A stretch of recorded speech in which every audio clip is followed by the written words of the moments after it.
हैं। सर आप बताएं, उत्तर प्रदेश सरकार ने नदियों के संरक्षण के लिए कदम उठाने की बात कही है, नदियों को संवर्धित और संरक्षित किया जाएगा।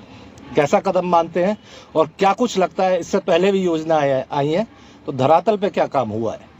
उत्तर प्रदेश सरकार ने अगर ऐसा संकल्प लिया है तो ये प्रशंसनीय है, लेकिन हम पिछले कई सालों से सरकारों की घोषणाओं को सिर्फ सुन रहे हैं। वो अखबारों में आती हैं, कागजों पर आती हैं, लेकिन वो ज़मीन पर नहीं आती। और उसी का परिणाम है ये नाला, ये मोहन नगर और साहिबाबाद इंडस्ट्रियल एरिया का नाला है।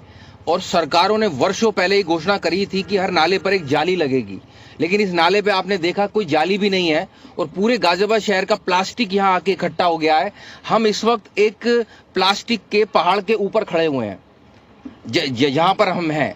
तो सरकारी योजना अगर जमीन पर नहीं आएगी तो नदियों की सूरत नहीं बदलने वाली है। तो मेरा सरकार से यही निवेदन है कि वो इसके लिए एक ठोस मॉनिटरिंग कमेटी बनाए और उस मॉनिटरिंग कमेटी में गाजियाबाद शहर के लोगों को या मेरठ शहर के लोगों को, सहारनपुर, मुजफ्फरनगर के लोगों को भी सम्मिलित किया जाए।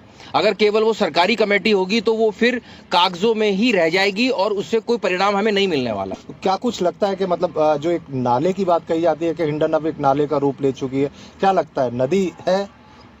देखिए, ऐसा है कि नदी सिर्फ बहता हुआ पानी नहीं होता है। नदी के साथ, जैसे मैंने आपको बताया कि यहाँ कमल के फूल की खेती होती है, कुछ लोग नदी के एक साफ पानी को बरसात में रोक लेते हैं और उसमें कमल के फूल पैदा करते हैं। इसी तरह से इस नदी के किनारों पर कई जगह पर फूलों की खेती होती है, कुछ जगहों पर मछली पालन होता है। तो इस नदी के साथ जीवन, इस नदी के साथ एक संस्कृति जिंदा है।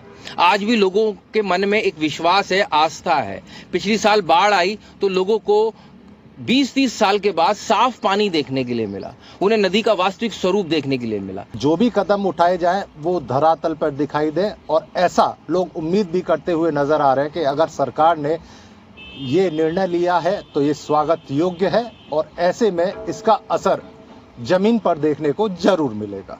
गाजियाबाद से पीयूष गौड़,